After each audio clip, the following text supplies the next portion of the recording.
கிளியோபட்ராவை நம்ம எல்லாருக்கும் தெரியும். அவங்க என்ன சொல்லியிருக்காங்கன்னா, no man will ever find my டவுன்னு சொல்லியிருக்காங்க. அதுக்கு அர்த்தம் என்னன்னா, எந்த ஒரு ஆள்னாலையும் என்னுடைய கல்லறையை கண்டுபிடிக்க முடியாதுன்னு சொல்லியிருக்காங்க. கிளியோபட்ராவோட ஸ்டோரியில் இன்ஸ்பயர் ஆனவங்க தான் டாக்டர் கேத்லீன் மார்டினஸ். இவங்க என்ன பண்ணுறாங்கன்னா, நார்த் எஜிப்தில் இதுக்கான முயற்சியில் ஈடுபடுறாங்க. 2022 இதுக்கான சில குறிப்புகளும் குறியீடுகளும் கிடைச்சிருக்கு. அதாவது அதில் என்ன சொல்லியிருக்காங்கன்னா, இது மெடிட்டரேனியன் சீல இருக்கிறதா சொல்லியிருக்காங்க. அதாவது தண்ணிக்குள்ளே அந்த கல்லறை இருக்கிறதா கண்டுபிடிச்சிருக்காங்க. ஆனால் அந்த கடலில் வந்து ஆபத்தான முதலைகளும் ஷார்ப்பான பவளப்பாறைகளும் இருக்கிறதா சொல்கிறாங்க. அதில் உள்ளே போய் இறங்கி தேடுறது ரொம்ப சாதாரண விஷயம் கிடையாதுன்னு சொல்கிறாங்க. அதுக்கப்புறம் அங்கே 3 நாள் தொடர்ந்து புயல் வந்திருக்கு. அங்கே இருக்கிற பவளப்பாறைகளும் முதலைகளும் எல்லாத்தையும் அடிச்சுட்டு போய் அந்த கடலை இப்போ ரொம்ப கிளியர் ஆயிருச்சுன்னு சொல்கிறாங்க. எந்த ஒரு ஆணுக்கும் தன்னோட கல்லறை கிடைக்கக்கூடாதுன்னு நினச்ச கிளியோபட்ரா ஒரு பெண்ணை இவங்க தேடுறதுனால கிளியோபட்ராவே இந்த புயலை வர வச்சிருப்பாங்கன்னு அந்த ஊருக்காரங்க நம்புறாங்க.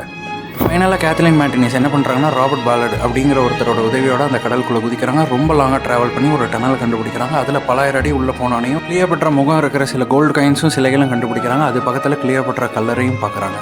இவ்வளோ வருஷமாக ஸ்டோரியிலையும் மூவிலையும் பார்த்து கிளியோபட்ராவோட கல்லறையை 2024 தான் கண்டுபிடிக்கிறாங்க. இந்த மாதிரி இன்ட்ரெஸ்டிங்கான நியூஸுக்கு நம்ம சேனலை சப்ஸ்கிரைப் பண்ணுங்கள் அண்ட் லைக் பண்ணுங்கள்.